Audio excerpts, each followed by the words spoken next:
Well, good day, YouTube, and welcome to another episode of the Albino Rhino beer review. You have the Rhino. This beer's already been poured. It's from the Hamilton Brewing Company. It is their Blue Collar Pale Ale. It's 5.5% alcohol. Something happened in the last video. I had to redo it. And luckily, I haven't even drank it yet. I still don't know what it tastes like. So, nice brassy orange color. There was about a finger of a very bright white head that had a big snap crackle pop. Scent, very English pale ale-esque. Caramel, molasses, a little bit of roast, a little earthiness, a bit of copper coin. However, it's best before January 3rd, 2017. And this is where my however comes in. This may be fairly old because the smell this has is fairly pungent, fairly sweet pungent. What it reminds me of is things like, say, the Farnham double IPA and the Farnham regular IPA and like La Vache Follies IPA and a bunch of other beers that I've had, like almost American style IPAs, but the hops have faded so much that all you smell is the malt bill. It just has that old pale ale or India pale ale smell to it, like aged.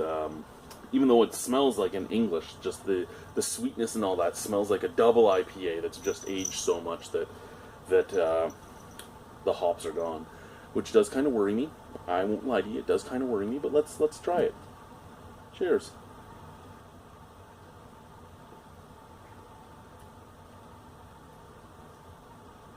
Yeah. This reminds me of both that and something else. Something that we call here Ontario Pale Ales. Reminds me of Tank House. Reminds me of Hops and Robbers. Reminds me of Old Tomorrow. Reminds me of... Fuck, the list goes on.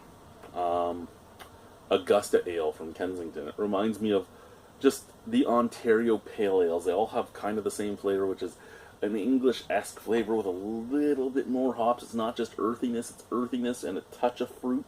That's what I'm getting in this. It's earthy, a touch of apple, and a touch of, just like the tiniest touch of almost like grapefruit peel. On top of a very sweet malt bill that is caramel, molasses, and just sweet, sweet malt. And that was pretty sweet too. Ooh, yeah, very sweet. I'm not wearing pants if you're wondering. That's why it sounds so good. Why it sounds so good. Yeah, almost too sweet right before the hoppiness comes in. It's not my favorite pale ale, but I could see it working. I mean, I could drink it if I had to. I just see, cold, I don't think it would come off as sweet. Again, I don't drink my beers cold, so you're getting a cellar temperature review. So a lot more flavors showcased, not the same flavors you would get if you're drinking it right off a tap, stuff like that. Basically, if you got it on a tap and left it sitting in your glass for an hour, be getting what I'm getting. Maybe 45 minutes or half an hour, maybe. It's okay. It's just not my thing in particular. And out of 10 on it, I don't know, 6. Yeah, I'd probably give it a 6. It's a drinkable beer. It's just not something I care for, in all honesty. A lot of flavors that I've had before, and I think ooh, that was my gut, not my ass. I think that's where this beer has its problem, that it's come onto the market way too late. Tank House has been on the market for what, 16 years? So it just seems to me like the Hamilton Brewery's Blue Collar just came out too late of a time. I mean, it's something that's already been done several times. I'd rather have a Hops and Robbers. I'd rather have an Old Tomorrow.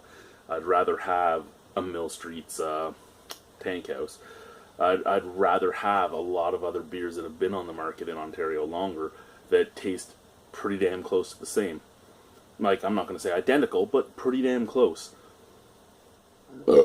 Excuse me. Burp's okay. But yeah, 6 out of 10.